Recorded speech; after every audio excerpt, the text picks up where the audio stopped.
بەڕای هەموو چاودێران سەردانی شاندی باڵای حکوومەتی هەرێمی کوردستان بۆ بەغدا بە سەرۆکایەتی مەسرور بارزانی سەرۆکی حکوومەتی هەرێمی کوردستان و دیدار و کۆبوونەوەکانی لەگەڵ لایەنە سیاسیەکانی عێراق و هەروەها لەگەڵ هەرسێ سەرۆکایەتەکەی عێراق و ئەوجا لەگەڵ فراکسیۆنەکانی ناو پەرلەمانی عێراق بە هەموو ینی بە بڕوایی هەموو لایەک ئەمە هەنگاوێکی یەکجار گرنگ و مێژوویش بۆ لەم کاتەدا بۆ ئەوەی هەرێم ڕاستە و خۆ بە بەغدا دەڵێ ئێمە ئامادەین بە پێی دەستور هەموو کێشەکانمان چارە سەر بکەین و دوو پێشنیازیشان خسۆتە بەردەم حکوومەتی هەرێمی کوردستان. ئێمە لەگەڵ میوانەکەمان لەسەر هەردوو ئەو پێشنیازە قسە دەکەین و ئەم هەڵسەنگاندنێکیش بۆ سەردانی شاندی باڵای حکوومەتی هەرێمی کوردستان بۆ بەغدا دەکەین. میوانەکەمان زۆر بەڕێز دکتۆر خەلیل غازی ئەندامی لێژنەی دارایی پەرلەمانی عێراق ڕاستەخۆ لە شاری بەغداوە لەگەڵماندایە کاک دکتۆر خەلیل شەوتان باش گەلێک سوپاس بۆ بەشداریکردنیشتان لەگەڵمان لەم گەشتەی ژووری هەواڵی کوردستان 24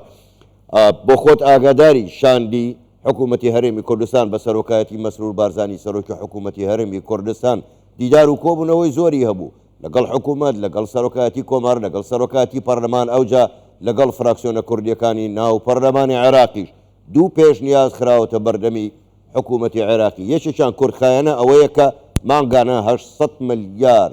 دینار بنێردرێ بۆ هەرێمی کوردستان تاکو مانگی 12 بۆ موچە ئەوی تریان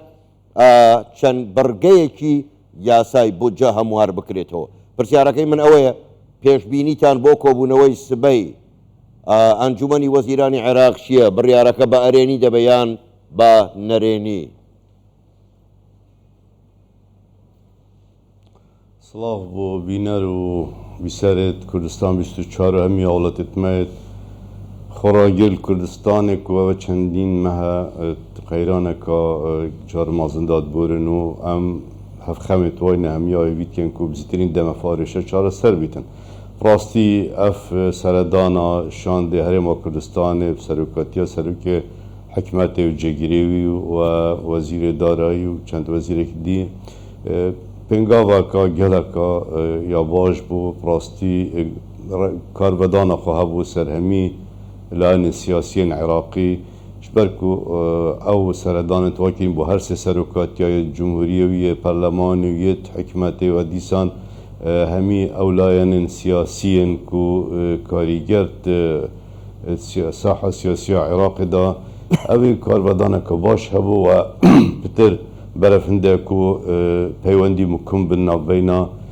هەرێما کوردستانê و hemî layên diyet Iraqê da êk rêziya vê carê karîgeriya xwe hebû rengvedan hebû ser şêwazê teamilê em hîvî dikin ku encamê baş dî vebin. Rastî arêşa mezin ya ku budceyê bû me peyda kirî çend xalekin yani serekî ya bêne çareserkirin êk şiwa بله پشکا بودجهش نفقات فعلی اوه پراستی ناگونجیت دگل هریمش بله باش کاک دکتۆر ینی جگە لە مەسلەی ئەوەی کە بەیانی کۆبوونەوەی ئەنجومەنی وەزیرانی عێراق و دەبێت بڕیار بدرێت لەسەر فەقەرەی یەکەم کە کورتخایەنە و پێشنیازەکەی حکوومەتی هەرێمی کوردستانە مانگانە 800 ملیار دینار بنێردرێ بۆ موچەی موچە خۆران. من دێمە سەر نەفەقاتی فیعلی بەڕای زۆرێک لە ئەوانەی کە شارەزای بواری ئابووری بودجەن دەڵێن موشەی نەفەقاتی فیعلی جۆرێک لە بدعەیە شتیوا بە هیچ جۆرێک نە لە ناو یاسای بودجە نە لە ناو یاساکانی تری دارایی هەیە کەواتە ئەمە بۆ داهێنراوە هۆکاری ئەمە چییە؟ نفقات فعلی پراستی دانا ناوید پروژه بودجه دا سال 2000 پشتی 2015 هاتیت ناو بودجه عراق دا لو ما مجی هست پی نکریش برکو شوی سال حتی اف ساله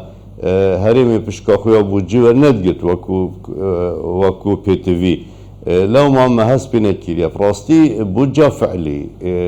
دیتنا همیان یعنی کاریسه نه بس ام مزار جدی همی پارزگیت عراق ضرر جدیدیه برکو اوه صلاحیات وزیر دارایی بن بیشتن چند پارل بردستین از دهنده صرف کم اوه جی خلطیه که مازنه نابید سیاستا دارایی سیاستا نقدی العراقی وی چنده قبیل نکتش بر بودجه راستا پلانه حتی کتی تپسند کرن وکی یاسا مادم بو یاسا حکمت ملزمه همین جبجه کتن جا نفقات فعلی براسته يعني ريكت داتا وزير دارایی کو دیف مزاجي انجي او پار البردست وكود بيجين هر وكو نوكو حكمتك هر وكو بيجين خيزانك پار البردست صرف كتو اگر پار البردست نبن صرف ناقدن اوجي بودجه بو هند نهاتي دانان چندين هيوا لعنين سياسي مناقشه سرکریه و شرط سکرین سرا حتی کو گشتینه پسند کرناوی پارلمانی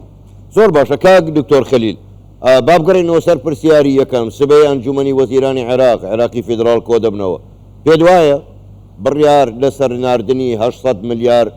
دینارەکە بنێردرێ بۆ هەرێمی کوردستان وەکو ئەوەی خراوەتە بەردەستیان شاندی حکوومەتی هەرێمی کوردستان ئەو پێشنیازەی پێشکەش کردووە ئەوانیش بە پێی هەواڵەکان لاریان نییە پێت وایە سبەی دەنجی لەسەر بدەن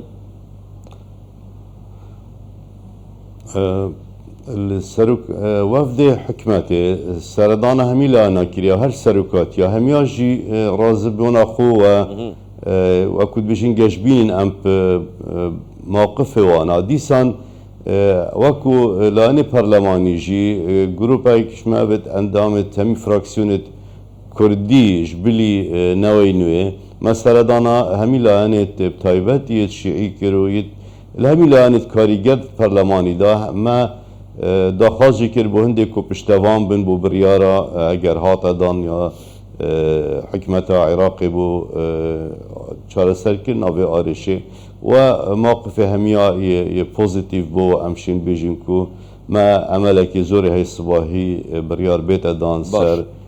داخوازا حکمت هرما کردستان بو حلا دمکی بو آرشه هرمه